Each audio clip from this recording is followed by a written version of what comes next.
The Biden administration plans to use the Defense Production Act (DPA) to ramp up the mining and processing of key minerals used in batteries for renewable energy and electric vehicles. That could include nickel, lithium, cobalt, graphite, and manganese, according to the White House fact sheet.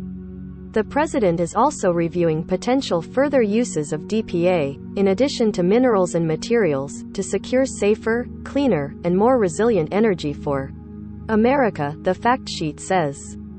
That could include nickel, lithium, cobalt, graphite, and manganese. Biden made the announcement as part of a broader set of actions aimed at addressing soaring energy prices. The move is also part of an immediate pivot away from Russian imports since Vladimir Putin's invasion of Ukraine, and it serves the Biden administration's long-term climate goals of slashing greenhouse gas emissions this decade and achieving a clean power grid by 2035. The Defense Production Act allows the president to respond to a national emergency by requiring that companies prioritize federal contracts for whatever goods or materials it deems necessary. Biden has already invoked the act to respond to the COVID-19 pandemic with masks, tests, and vaccines. This time, the act prioritizes the production of materials for batteries that are essential for cleaning up two of the biggest sources of climate pollution: transportation and the power grid. Batteries made with things like lithium and nickel power electric vehicles and store wind and solar energy. Securing nickel in particular has become a bigger headache since Russia's invasion of Ukraine. Earlier this year, the U.S. added nickel to its official list of critical minerals. High-purity nickel is a key component of rechargeable batteries, and about 20% of the world's nickel supply comes from Russia. The U.S. has one high-grade nickel mine operating in Michigan that could run out of deposits by 2025, the Wall Street Journal reports. But proposals to tap new deposits of nickel and other minerals deemed critical for the nation's energy security and climate goals have some advocates on alert. More than a century of reckless mining has poisoned the air, water, and land of too many communities, many of them indigenous, Lauren Pagel, policy director of the nonprofit Earthworks, said in a press release. The clean energy transition cannot be built on dirty mining. The clean energy transition cannot be built on dirty mining. Expanding mining without addressing the shortcomings of our archaic mining laws would be disastrous, Pagel said. To minimize environmental damage and prevent further injustices, the Department of Interior announced in February that it plans to update mining laws that haven't changed much since the late 1800s. Some lawmakers and advocacy groups have urged Biden to use the Defense Production Act to promote more technologies that support a transition to clean energy. Over 200 environmental and humanitarian groups sent a letter to Joe Biden on March 9, asking him to invoke the Defense Production Act to boost the production and deployment of renewable energy technologies.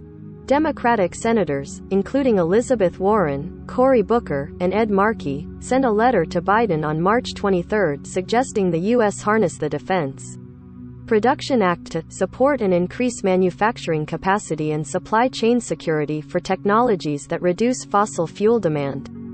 That letter emphasized manufacturing electric heat pumps in particular for the US and Europe.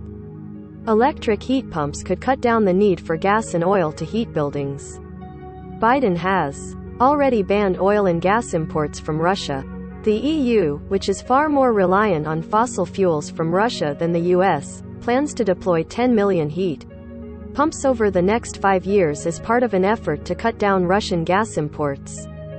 Due to the humanitarian, energy, and economic crises caused by Russia's invasion of Ukraine, we urge you to use all the tools and authority at your disposal to provide relief to our residents and allies and take preemptive steps to limit future instability caused by climate change and conflict funded by fossil fuel profits, the senators wrote.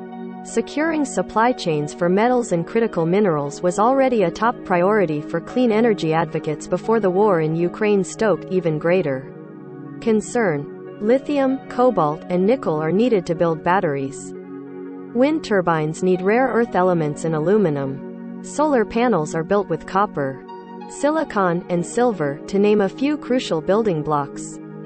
The problem is that the mining and processing of these materials are often concentrated in a handful of countries, including some where conflict and alleged human rights abuses have tainted supply chains. That's all added pressure on the Biden administration to shore up domestic supply chains, whether that's through mining or better recycling of these materials. Biden's actions today also boost oil and gas, at least in the short term. Biden announced the largest ever release of oil from the U.S.'s strategic petroleum reserve after blocking Russian fossil fuel imports earlier this month. He is also pushing for more domestic oil production, the White House says, to alleviate sky-high prices at gas pumps. Biden plans to ask Congress to make fossil fuel companies pay fees on wells that they are hoarding without producing, according to the fact sheet. The U.S. has also increased its exports of liquefied natural gas to Europe as the EU tries to wean itself off its dependence on Russian energy.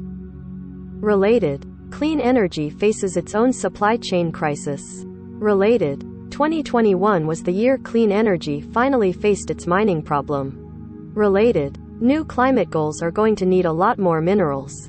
Recommended by